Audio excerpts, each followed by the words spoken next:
we see that all the time. You see millions of people go in and out of 24-hour fitness, Gold's Gym, whatever, and they look the same, And so for me, I realized, going through the ebbs and flows of wanting to look a certain way and trying to find shortcuts when I was in college, which obviously didn't work. But I really started getting the physique I wanted, not by focusing on the exercises, it was focusing on what I was eating. And then, because as we know, it's just body fat, right? Like the less body fat you have, the more you can see. And then I always say, I've always said abs are made in the kitchen, not the gym. And I do believe that. I think, to make it a little more accurate, I always say the kitchen allows you to see abs, but you can build abs in the gym, right? Like build the muscle. I would say that I have very overdeveloped abs just because I do a ton of, GHD sit-ups and toes to bar and a lot of core work. But you have to, like you said, consume less calories than you're expending.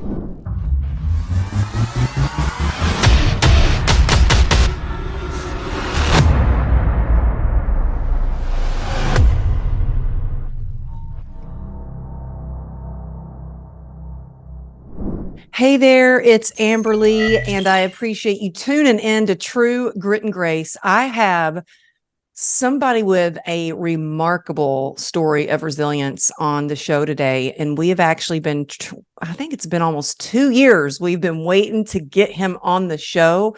I have Chris Holt. He is a former architect turned nutritional coach. You might know him on social media as Beyond the Tats. And if you don't, I suggest you head over there right now because you will thank me later. You'll start binging his content. He makes you laugh. He teaches you things. He teaches you important lessons about everything from nutrition to health to really living a sustainable lifestyle. So I'm so happy to have him on here with us today to talk about how to have a sustainable lifestyle, if I can say that word, and much, much more, and to share his amazing story. So Chris, thank you so much for being on the show. Thanks for having me. I'm super excited about this because I know this has been kind of in the making for a while. It has. It's so crazy. So we get on here to record, and I can't believe this is the first time we've actually talked face to face or on Zoom. And we've talked through DMs, and I've been a major stalker of your account for a long time. And I just love all that you do and that you share. Before we get into sharing some amazing tips about everything from mental health to physical health to spiritual health, all the things, I would love to go back and talk about a little bit how you grew up, because you're an identical triplet. And you traveled all over the world for a long time growing up. And I didn't realize that you went to high school in Texas. Yeah. What part of Texas? Houston, small town. It's kind of near the Woodlands. So it's a small town called Montgomery, Texas. So yeah. Okay. How long were you in Texas? It was our last 2 years of high school. And so my parents still work because my dad worked for ExxonMobil. So that's obviously a big oil town. So we spent our last 2 years of high school there, and then my parents still live there. So people ask me where I'm from, and I just say wherever my parents are currently living. So I'll just say I'm from Texas, just to make it easy. Yeah. But yeah, I mean, so yes, my brothers and I are identical triplets, and actually something that we didn't know until we were in our 30s, because we had never done a zygosity test, which I guess we didn't really care about. But one of my sister-in-law or ex-sister-in-law got us a zygosity test for our birthday one year, and it came back saying that we're monozygotic, which means we're identical. And then we looked up the rarity of that, especially in the 80s, because there was no IVF or any of this stuff. So it is pretty rare. I think it's like 1 in 100 million or something like that. I don't know how true that is, but yeah. So we're born in Seoul, Korea. Our parents adopted us. My dad's from Pennsylvania. My mom's from New York. So they adopted all three of us. We flew over from Seoul to JFK. Wow. We were 15 to 17 months old by the time we came to the States, because I know for a little bit, Jeremy was separated from me and Justin when we were born. So we were in two different foster homes. Oh, wow. So got to JFK or the States. We lived in New Jersey for a little bit. And then my dad took his first overseas assignment, not first, but like with us. And so we moved overseas. So before kindergarten, we were in Sicily. Kindergarten to fifth grade, we were in Singapore. Sixth grade to the middle of seventh, we were in London. Middle of seventh to 10th grade, we were in Norway. And then the last 2 years of high school, we're in Texas. Wow. So how many languages do you speak? Okay, look, so you would speak, I was thinking you're gonna, I speak Italian, Korean. See, like that's the thing, it's like I can barely speak English. So hey. Exactly. So like all my friends speak multiple languages, and my brothers and I, we're just never picked it up easily. And more importantly, being an expat, you're always in kind of a bubble. You're in an American community, right? And most countries we lived in, pretty much all of them, everyone spoke English, right? So you never were forced to speak the language. I could understand a little Norwegian when I lived there. Singapore, it's like Mandarin, Cantonese, Chinese, which is super, super difficult. Obviously England is English. And so Italy, I don't really remember too much because we were so young, but yeah, I remember we were moving to London, and because my parents would always do the same thing. They'd say, hey, family meeting. And that meant like code for we're moving. And they would always take us to the living room in whatever house we were living in. And they would have pamphlets of the school we were going to and then the country we were moving to.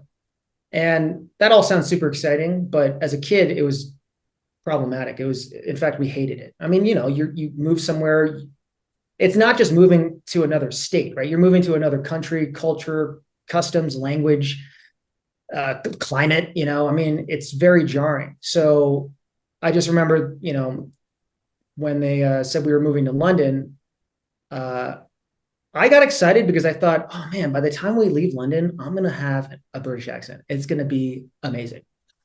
Yeah, that didn't happen. So, well, I can imagine that would be so hard. I mean, look, I just moved back to Texas. Actually, next month, it'll be 2 years ago that I moved back to Texas. I was in Los Angeles for 31 years. Okay. And it has been a big change. And you did a post, I don't know how recent it was, but you did a post talking about how you moved to Salt Lake City, and it was a really hard move for you. And you were like, I don't know if this was the right thing for me to do.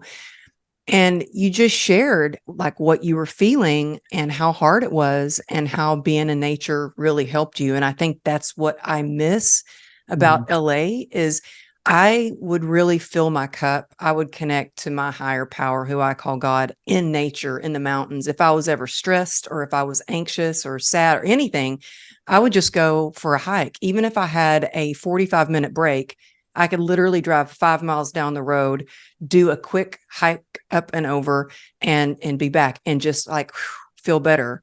Yeah. And Utah, Salt Lake City, are you in Utah or Salt Lake City? Salt Lake City. Yeah. Salt Lake City. It's beautiful there.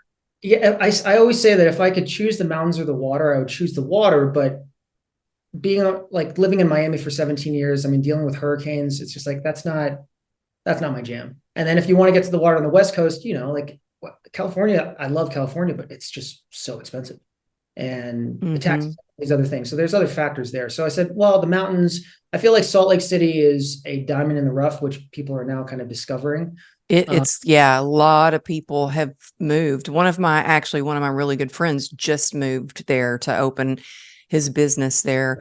But yeah, I've always said, my husband and I have always said, like, we would love, I need to have at least the mountains or the water. And we moved to Texas and there's a lake, but it's no ocean it is flat. And I just had no idea just how much that I would miss the mountains. What part of Texas are you in? Dallas. And I love Dallas, Fort Worth. I love that area. I think it's not as hot and humid.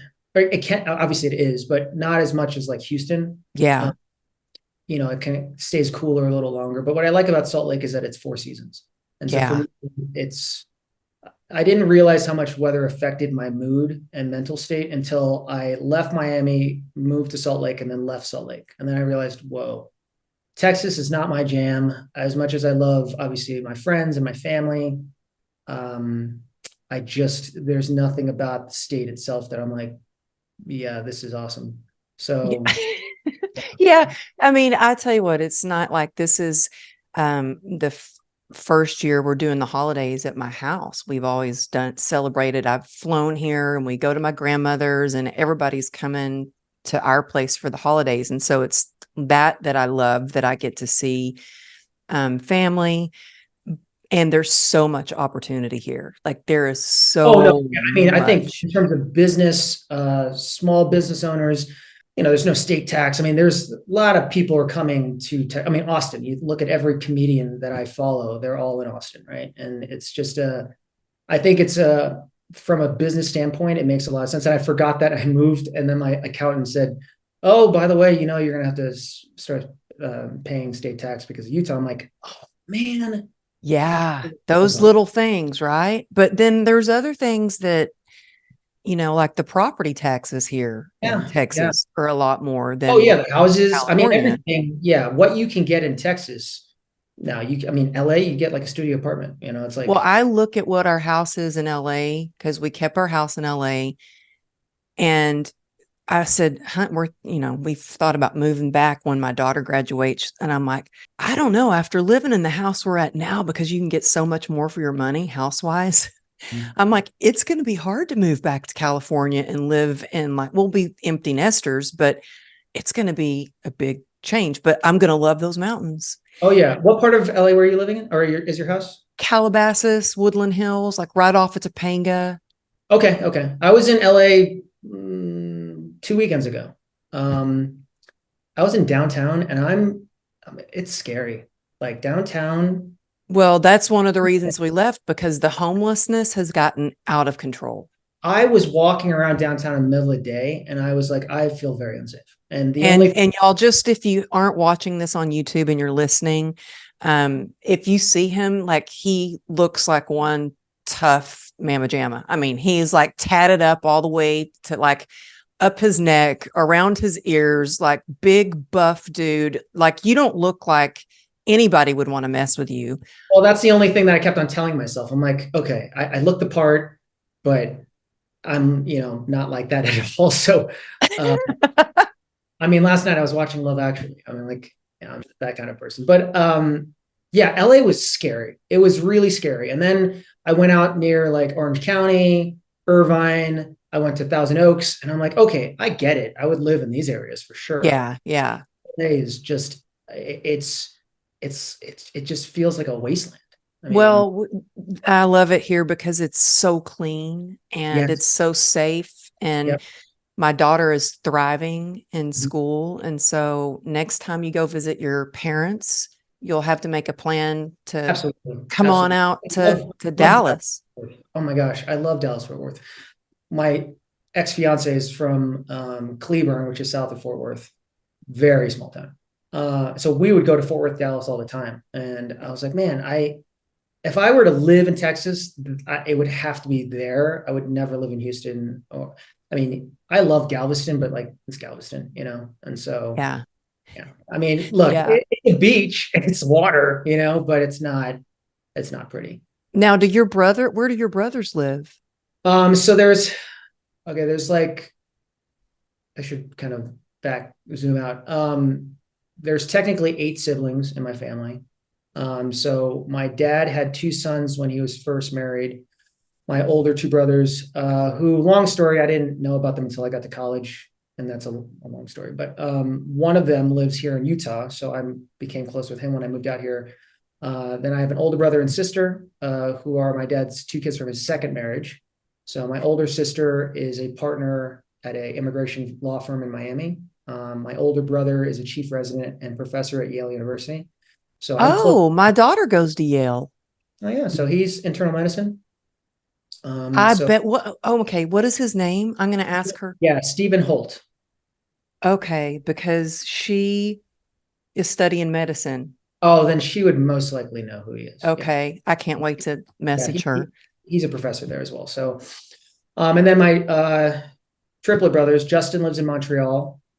He's used to be a texture painter for movies. So he worked for Industrial Light and Magic, Sony. So he worked on like, his first movie was like Happy Feet. Then he worked on Incredible Hulk, some of the Marvel films, Chappie, Elysium. Like he did a lot of stuff.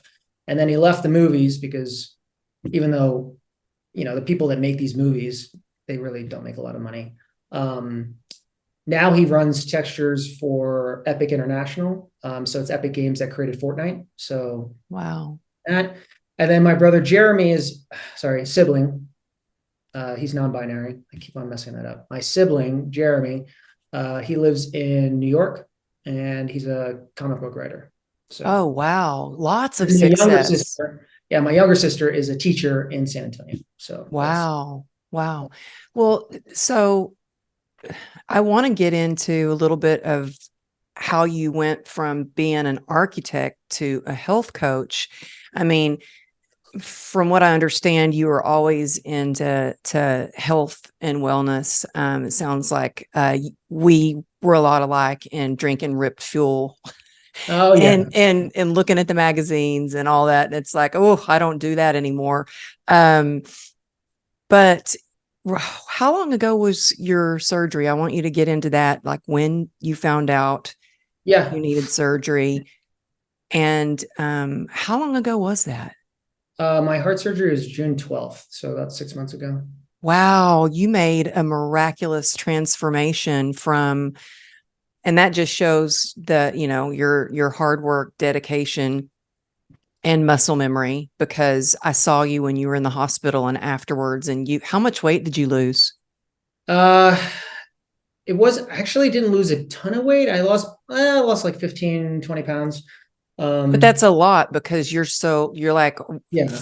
3% body fat. So that was all muscle. So you shrink pretty quick when you stop working out, when you're used to working out all the time. I mean, I lost 20 pounds in the hospital. Like I just all the muscles were withering away. But the good thing is you do have that muscle memory. But did you always know that something was going on with your heart, or how did you discover that?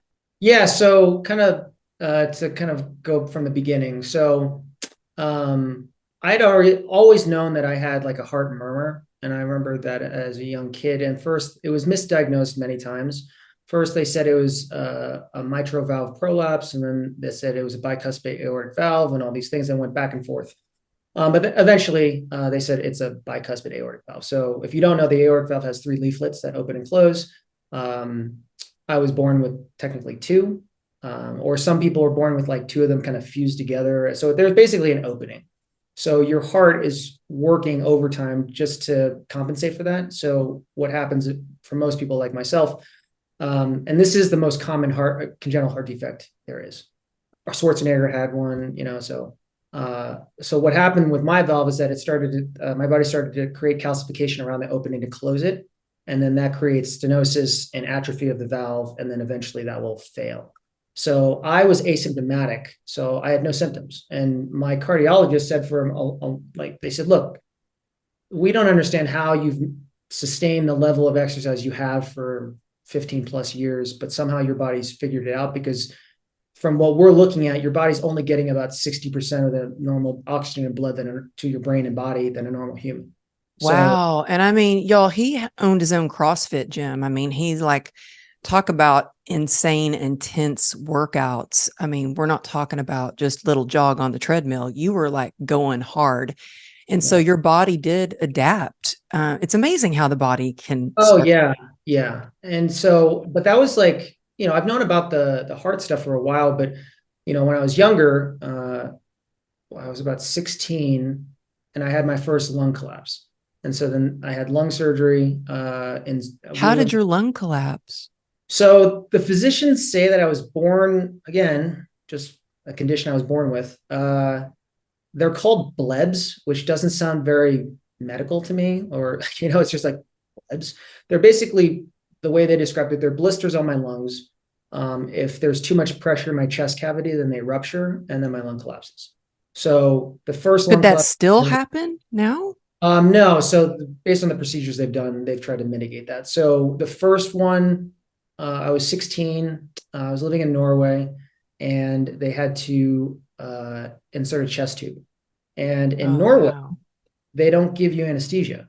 Mm. So you're fully conscious and awake while they shove this tube into your chest cavity. So they give you Novocaine for the incision, but that only works to a certain level. So Yeah. at 16, I was like the longest 30 minutes of my life, because as soon as that chest tube separated my intercostal muscles, I could feel every millimeter that they Oh, putting this up into my chest cavity.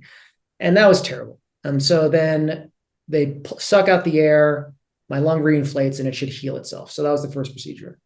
Obviously, I have more blebs. So that right lung collapsed the second time. They went and they did a pleurodesis, where basically they rough up the lung wall and the chest wall with like a Brillo pad, and then they throw in like this talc-like powder, and it acts as an adhesive. So it sticks your lung wall to your chest wall, so your lung can't collapse. oh, wow. Yeah, so I had that done on the right side, and then I don't know, a year or two later, my left lung collapsed because of my history. They did it right away. It was done incorrectly, so that lung collapsed, partially collapsed. I think it was a 50% collapse. So then they had to redo the procedure, and I remember this was in Texas at the time, and we're at Texas Children's in Houston, and the surgeon says, "Look, we have two options. You can go through your sternum or go through your back." I'm like, "If you go through my sternum, do you have to break my sternum?" They said, "Yes." I said, "You go through my back, you don't have to break any bones?" They're like, "Correct." I said, "Go through the back." And he says, "The back is a way longer recovery." I'm like, "Why?" He says, "It just is, because we have to move a lot of things." Oh, Like, "No, just go through the back." And what they did, I have a massive incision on my back. The surgeon takes his hand, puts it into my chest cavity, pulls my lung off the wall that it is attached to, redo the whole procedure, and then close it up. And I was like leaning like this for like 4 months. I couldn't use any of these muscles. And it was a lung surgery is way worse in terms of recovery than a heart surgery. So I've had 4 surgeries prior to my heart surgery. And then, I think because of the trauma from those experiences, because I basically lived in a hospital for such a long time. And then after I was kind of out of the woods, I fell asleep driving, rolled my car down a hill, and then I was back in the hospital. I had a huge piece of windshield in my head. I couldn't sleep lying down for 4 or 5 months because of the head trauma. So that was like some dark times in my life. But because of that, I just put off the heart surgery. I was just like, I don't have symptoms. I'm good. I'm good. And then finally, one of the most recent checkups I had with my cardiologist says, "Look, this is going to have to happen. So you need to come to terms with this. You either do it now or you do it later, but you're young, you're healthy, you'll recover faster. But at this point, you could work out, have a heart arrhythmia, and just die. So like, do you want to risk that?" And then I bought Peter Attia's book, Outlive, and it was just talking about, number one cause of mortality in the United States for men and women is heart disease and heart issues.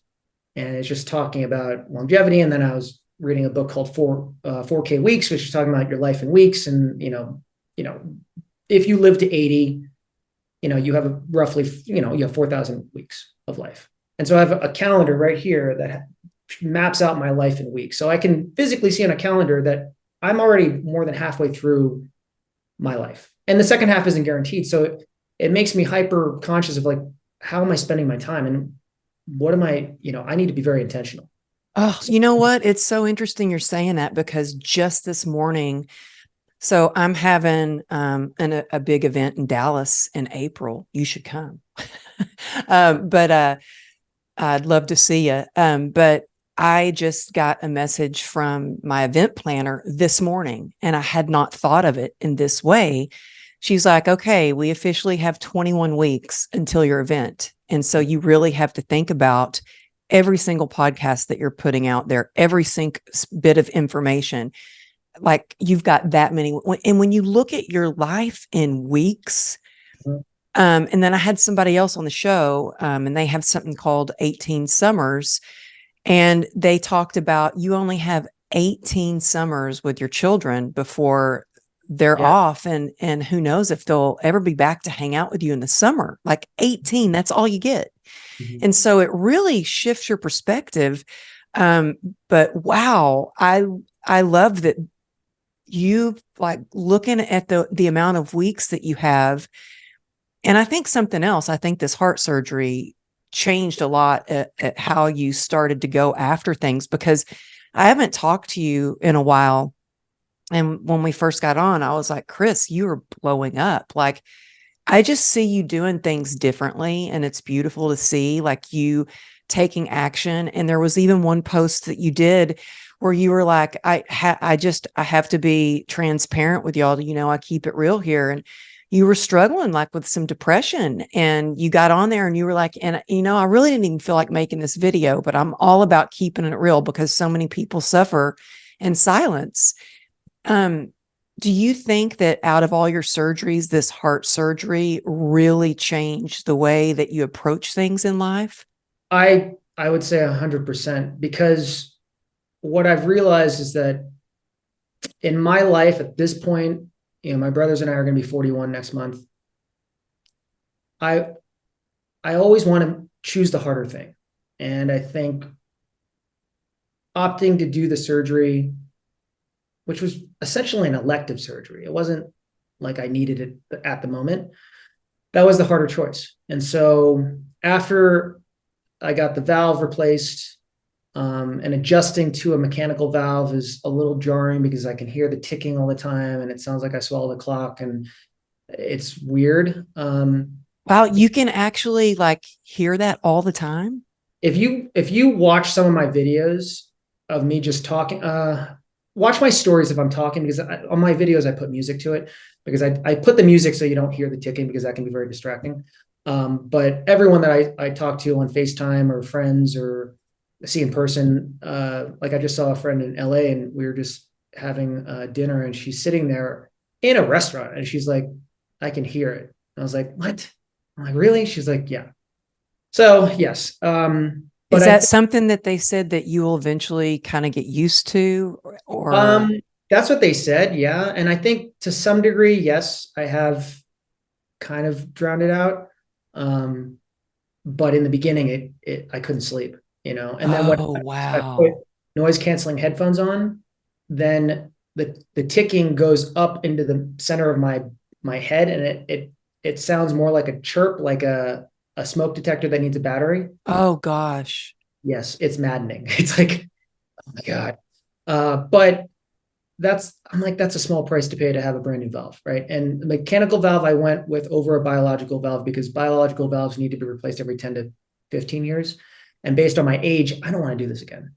So the only downside with a mechanical valve, which lasts forever, is that I have to be on blood thinners forever. You So do? yeah, so I'm on warfarin. So yeah, and I have to So do do, you have to be careful? Like if you cut yourself, is it like really hard to stop bleeding? yeah, certain cuts, yes. I think I cut my leg moving, and it took like 6 hours to stop. And I was Oh like, my God. but it's weird because with tattooing, I'm fine. So like, I don't know how that works. I guess with tattoo needles, it doesn't go as deep as maybe a cut might. But yeah, What so that about bruises? Do you bruise I easily? bruised really easily. Yep. Because you Yep. should see me right now. I tripped. We had moved some furniture around to put some holiday decorations up, and the Christmas tree and stuff. And it was dark. It was early in the morning and it was still dark out. And I'd gotten up and I was getting up to turn the tea kettle off. And we had moved this big wooden block end table, and Mhm. I hit that thing. Oh Oh yeah. my gosh. You should see how bruised my foot and my leg is. It's Oh yeah. bad. And so do you bruise easily? And I'm Oh not on blood thinners, so I can only imagine what yes. something like that would do to you. I bruise very easily, and I have to do blood testing every 2 weeks. So every time I Do prick you my, have to go oh to no, no, the no. So they have, doctor? so we need to test my INR, which is your blood clotting ability. So all human beings Oh, are born with a blood clotting ability of 1. So just as a human, you're a value at 1. So based on my mechanical valve, which is a more, I don't want to say advanced, but it's just a newer valve, it can withstand a lower INR than necessary. Like most people that have mechanical valves need to be 2 to 3 times thinner than an average person. So a value of 2 to 3. I can be at a 1.5 based on this new valve, because you need to be on blood thinners because you don't want clotting around the mechanical valve, because your body understands that it's a foreign piece of material, right? yeah. So I do I have a home kit. It's kind of like testing blood glucose or ketones. You just prick your finger. It's a strip. You test it. So, but I know when I prick my finger, I bruise instantly, and that's just Wow. pricking my finger. So there have been times where I look and I'm like, why am I like, I don't even, when did I hit myself like that? Why is it blue? Yeah. So Yeah. yeah, Well, I mean, that when you talk about a sustainable lifestyle, I can understand why you're inspired to make a bigger difference with people's their lives, because of yours is like you had to make that decision to have the heart surgery, and now to sustain that. It's not like, okay, I did this and I'm done. It's like every 2 weeks you have to test you have to be on blood thinners. You have to do testing every couple of weeks. Did this change the way that you eat at all? Because I know that obviously it looks like you eat very well, very healthy. But like I know after my accident, I thought I ate really healthy before. But when I was diagnosed with this nerve disease, I completely changed my eating. First of all, I'm on a medication, and the main side effect is weight gain and suicidal thoughts. And I remember going to a psychiatrist and saying, I don't want to take this medication because the side effect, forget the suicidal thoughts. I was all conscious. I was like, weight gain. I don't want to gain weight. yeah. And he goes, well, that's up to you. He goes, that's up to you and what you put in your mouth. He goes, if this slows your metabolism down a little bit, then you just eat a little less. And I was like, wow, that really instantly put me back in the driver's seat. And I felt like I had a little bit of control over something that felt so out of control. Yes, And yeah. so that really helped. How has this affected you, first of all, how you eat? And is it also one of the things that really inspired you to become a nutritional coach? Well, it didn't really, the only change that I had to make after the surgery and being on blood thinners is I have to stay away from foods that are rich in vitamin K, because vitamin K is a blood clotting vitamin. So like things that are basically dark leafy greens, which sucks because those are all the things I love, right? Oh, So yeah. spinach and kale and like all those things that I like, even broccoli, I think. So I can have it in like little spurts, but I Mm-hmm. can't be regular anymore. So that's the only thing that changed. But what caused me to get into becoming a nutritional coach was just because of my kind of origin story of being an architect. I've wanted to be an architect since I was in seventh grade. Uh, Went to the University of Miami in Florida, 5-year architecture degree, graduated in '06, worked for a firm downtown.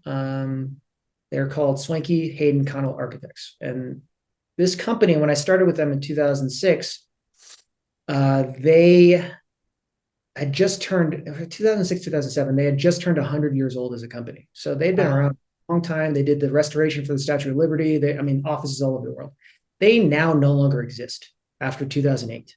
So when the housing crisis happened and the economy crashed, they just went under. And so I remember once I got into architecture, I realized I hated it. Like the idea of an architect is nice. And I think people put architects on the same pedestal as like a doctor, an engineer, a lawyer. But the big difference is that you don't go into a doctor's office, a lawyer's office, and say, I'm not going to pay that for that surgery. I'm not paying that for that legal fee. It is what it is. In architecture, things can be value engineered. So if someone doesn't like it, they're like, look, I'll go find someone else that can build it cheaper. So Mm, architects make no money, like no money. really? Oh, it's shocking for the amount of schooling and testing that we have to go through. You don't even. I would say that, like my sister probably makes my starting salary in 2007 as an architect was 32,000 a year. Wow. Yeah. And my boss, who had been a partner, or not, no, she was a associate principal, wasn't a part or like a principal yet, which is like a partner. She had been with the company for 10 years and she wasn't making six figures. So Oh like, my gosh. So you're like, you know what? I'm going to take my chances as an entrepreneur and start my own business. yeah. So once I got let go in 2008, they did offer me a position up in the New York office, but I thought, man, I'll be the last one in, first one out. Like, it just feels like building is stopping. The economy is just not great. And I was doing CrossFit at the time for, a few years. And so I was like, I didn't think anything of it. And then I had one of my older brother's friends saw on Facebook that I was doing CrossFit, and he was doing CrossFit in Virginia. And at the time, there were no affiliates in Miami. And he sent me a message. He's like, hey, you should open a CrossFit gym. I'm like, I don't know anything about owning a gym or a business. And he was a lawyer. He's like, dude, I can help you with all the LLC stuff and the paperwork. It's pretty easy. And more importantly, it's a gym. You don't have inventory. You buy equipment and it lasts a long time. It's not like a restaurant or something like that. He says, you could be one of the first affiliates. And that, as you know, CrossFit is growing. And I was like, Oh, it's grown a lot. Now, do you still own that gym? no. I sold my portion of that in 2018. Yeah. Yeah. So yeah, I opened at the time. We got our paperwork in late. So we were officially the second affiliate, which still bothers me to this day. But yeah, so I opened that gym with two business partners in 2008. We bought one of my partners out around like 2013, I think. And then Tony and I owned that gym from 2008 to 2018. And now, unfortunately, it's closed. It doesn't exist anymore. So they closed maybe a year or two ago. But yeah, so what got me into nutrition was that CrossFit was the first program that really had the conversation about nutrition. It's like, look, you can crush yourself in the gym, but if you want to really perform, it's just like a car. If you piss in your car's gas tank, it's not going to run. So you need to be fueling it with optimal fuel. Yeah. And that's what I don't think a lot of people understand. I mean, I was a fitness trainer for 26 years and, people say, well, what ab exercises do I do for a six pack? And I was like, abs are made in the kitchen. Like you can do crunches all day long, but if you are taking in more calories than you're, burning off, you're going to be, those abs are going to be hidden. Yes. With what we used to call with a winter coat. Yeah. And that's the thing is I think we see that all the time. You see millions of people go in and out of 24-hour fitness, Gold's Gym, whatever, and they look the same, And so for me, I realized, going through the ebbs and flows of wanting to look a certain way and trying to find shortcuts when I was in college, which obviously didn't work. But I really started getting the physique I wanted, not by focusing on the exercises, it was focusing on what I was eating. And then because as we know, it's just body fat, right? Like the less body fat you have, the more you can see. And then I always say, like, I've always said abs are made in the kitchen, not the gym. And I do believe that. I think, to make it a little more accurate, I always say the kitchen allows you to see abs, but you can build abs in the gym, right? Like build the muscle. I would say that I have very overdeveloped abs just because I do a ton of, GHD sit-ups and toes to bar and a lot of core work, but you have to, like you said, consume less calories than you're expending. And, Yeah, for sure. And I want to give people some tips on like some of the things they can do, like that you would suggest for like people that are addicted to sugar. How would you suggest somebody break their habit? Well, and I know you say people are addicted to dopamine, and a lot of times that sugar is what gets that dopamine going. How do you break that cycle? I would say, first off, you need to just be aware of those things. Secondly, swap it out with something else. It's not going to be perfect every single time, but you can get, dopamine in other ways, right? So I say, go for a walk, read a book, listen to music, watch a movie, spend time with friends, call a friend, just do something that replaces food with something else, right? Because the food is really the coping mechanism. And typically that boils back down to a stressor. People cope with food to deal with stress. So we need with better stress management tools. So box breathing, cold exposure, heat exposure, getting out and getting sun, like all these different things can help, relieve stress, right? And so that's really what it is. I think I always say it's not the food, right? Like, yes, there are addictive properties to sugar and processed foods and stuff like that, but I don't want to demonize those things. I don't think sugar is bad. I don't think there's such thing as good, bad, healthy, or unhealthy. I think it's okay to treat yourself with processed sugar once in a while, but the problem is people have it too often. So that's what I want to try to change people's relationship with food, because as soon as we start labeling these things as good or bad, that creates their perpetual cycle that we live in, right? That we've all been instilled in us, myself included. So what I do my best with my clients is to help them reframe those things. And it's not about, you know, sometimes like I had a client today that, was hiding food, didn't tell me about some candy she ate. And I'm like, okay, that's fine. But you do understand candy's not the problem, right? You not telling me and hiding it, you are applying a negative connotation to that candy. And then that's the vicious cycle, right? It's so true. I mean, look, I remember years ago, and this is like before I only had social media to like check to see what my oldest daughter was up to. I didn't really hardly post anything. I was like living on the gym floor. All my clients were through word of mouth, and I was working with a young girl and her food. I'm not, I didn't go to school for nutrition, but I knew enough about it where I could make suggestions. Yeah. And I had a client that really wanted to lean out, and she would tell me, I'm eating really healthy. I don't know why I'm not losing weight. And I'm like, dude, I just saw you posted a picture of like a steak the size of your head and a huge schooner of beer and mashed potatoes and gravy. I was like, what portions? It's about portions. Steak isn't bad but I will say with sugar, and I know you just said sugar's not bad. I can immediately tell if I have sugar, it will flare the nerve disease up that I was diagnosed with. It will completely, once you cut that out and you have a little, immediately, I can go, and it makes me crash, so I just try to stay.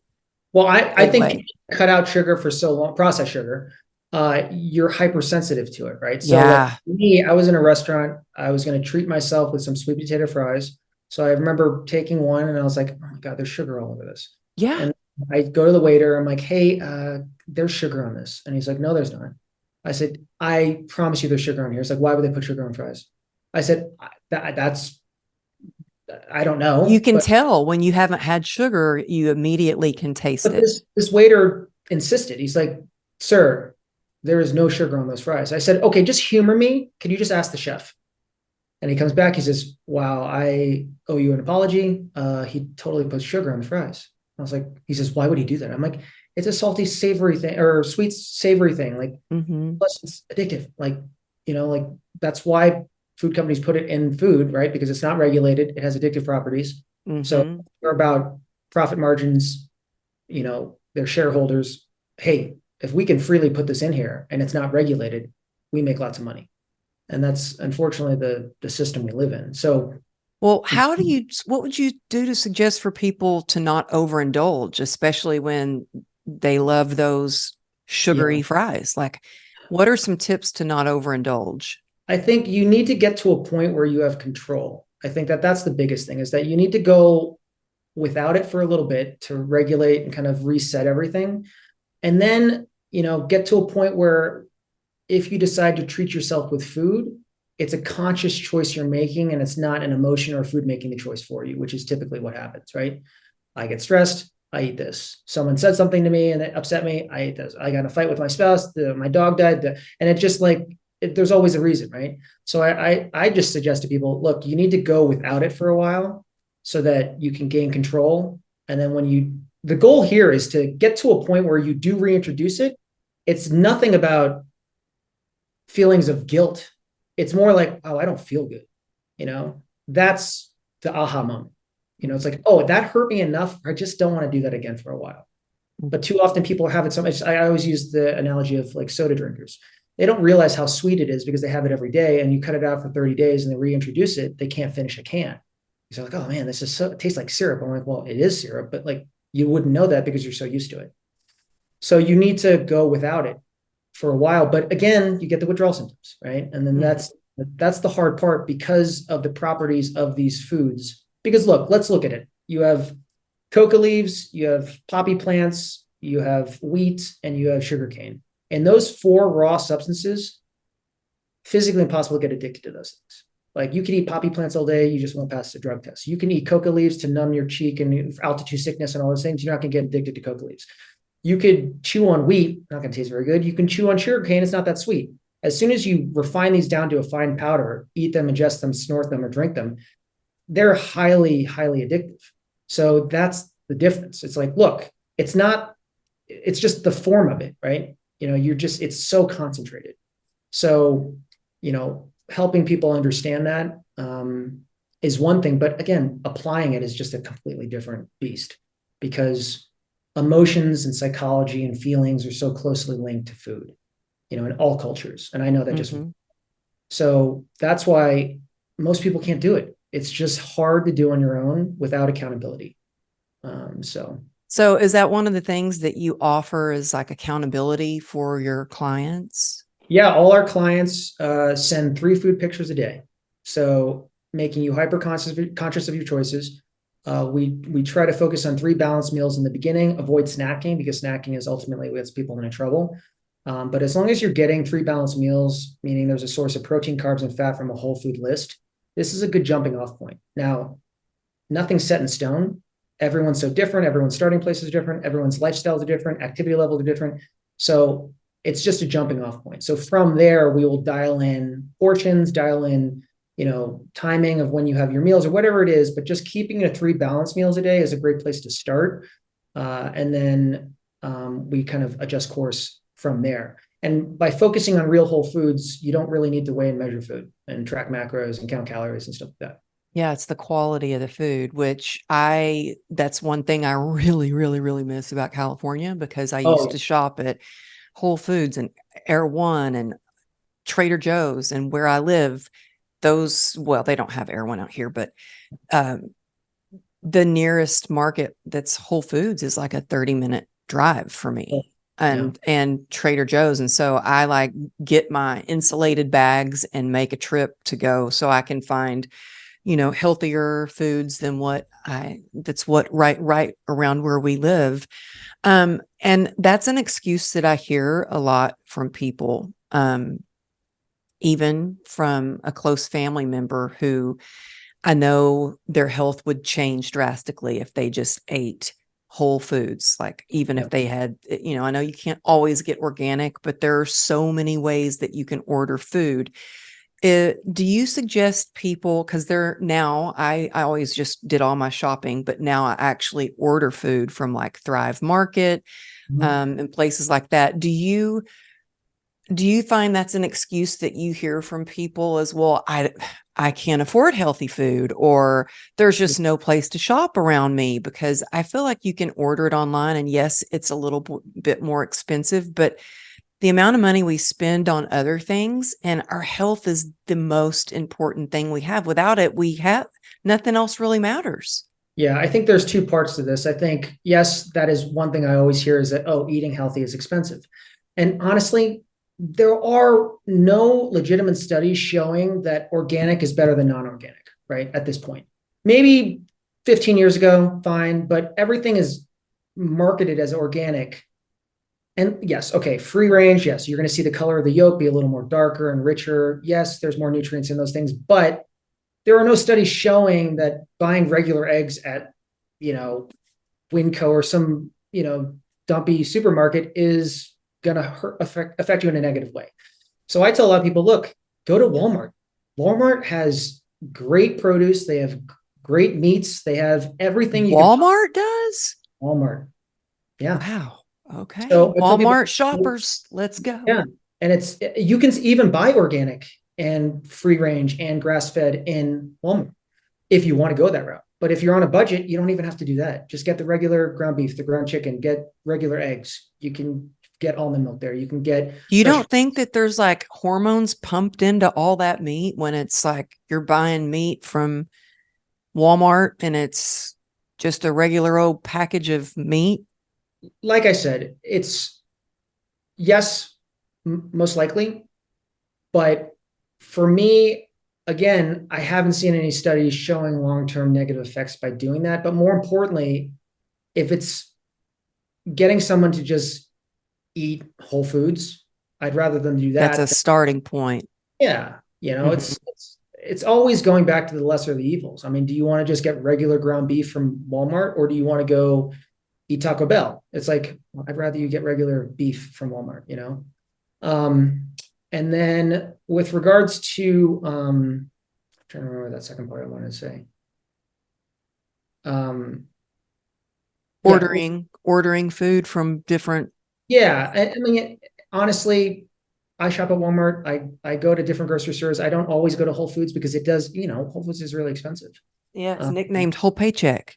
yeah, exactly. So I think that's the one thing that most people do talk about is this kind of excuse of, oh, I can't afford that. But, you know, if you really look at it, it's like, well, you're buying $6 coffees and you're doing this and you're doing that. It's like, okay, well, um, there's budget, you know, we just need to reallocate things.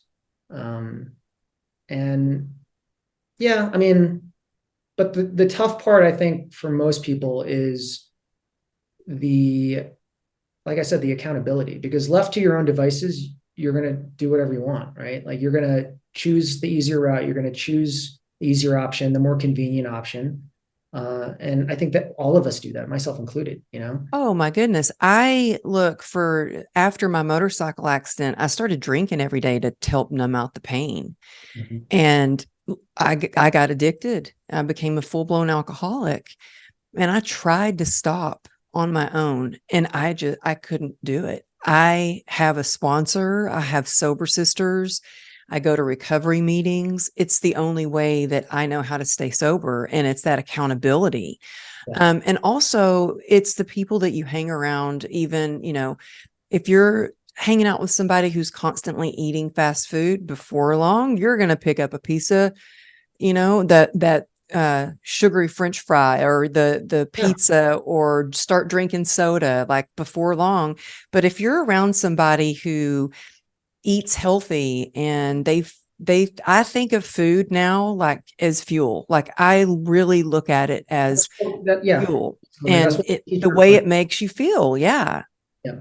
Yeah. And I think going back to this idea of getting older and being more intentional about everything in my life, I also think about who do I surround myself with, you know? And if someone isn't adding to my life or is just taking, they're going to get purged because life is too short. And I think, you know, I have some clients that that have friendships, right, with people for 20 plus years, and they're not, in my opinion, great. They're not even friendships to begin with. They're just someone that just mooches off of them emotionally, spiritually, physically, monetarily. You know, it's like, this is not a friend.